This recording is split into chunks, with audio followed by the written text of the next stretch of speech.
વાત જૂનાગઢની જ કરીએ। જૂનાગઢના દામોદર કુંડમાં પાણીની આવક થઈ છે। ભારે વરસાદના કારણે જૂનાગઢના દામોદર કુંડમાં નવા નીર આવ્યા।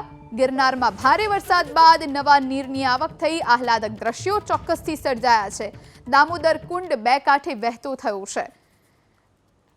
જૂનાગઢમાં ગઈકાલથી જ વરસાદી માહોલ છે। અત્યંત ભારે વરસાદ અહીં ખાબક્યો છે। દામોદર કુંડ બે કાંઠે વહેતો થયો છે। આપ દ્રશ્યો જુઓ। ભારે વરસાદથી જૂનાગઢના દામોદર કુંડમાં પાણીની આવક થઈ। લોકોને પણ અહીં સચેત રાખવામાં આવ્યા છે। દામોદર કુંડની નજીક ન જવા માટે પણ કહેવામાં આવ્યું છે। ધોધમાર વરસાદથી દામોદર કુંડ બે કાંઠે વહેતો થયો।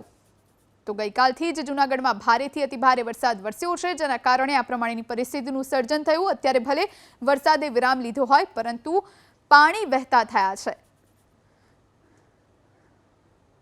જૂનાગઢની જ વાત કરીએ। જૂનાગઢના વંથલીનો ઓઝત વિયર ડેમ ફરીથી ઓવરફ્લો થયો।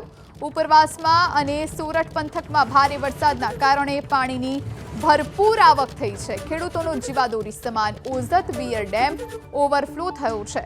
હાલ ડેમ પર 10,000 ક્યુસેક પાણીની આવક છે। 1.20 મીટરનો ડેમ પરથી ઓવરફ્લો થઈ રહ્યો છે। વંથલી, આખા, ટીકર સહિતના જે ગામો છે તેમને એલર્ટ કરી દેવામાં આવ્યા છે। નદીના પટમાં લોકોને ન જવા માટે પણ તંત્રએ સૂચના આપી છે। ઉપરવાસ અને સોરઠ પંથકમાં અતિ ભારે વરસાદ, જેના કારણે આ ડેમ ઓવરફ્લો થયો। ખેડૂતોના જીવાદોરી સમાન છે આ ઓઝત વિયર ડેમ જે ઓવરફ્લો થયો છે। વંથલી, આખા, ટીકર સહિતના જે ગ્રામ્ય વિસ્તારો છે તેમને એલર્ટ કરવામાં આવ્યા છે અને ખાસ કરીને નદીના પટમાં ન જવા માટે લોકોને ખાસ પ્રશાસને સૂચના આપી છે।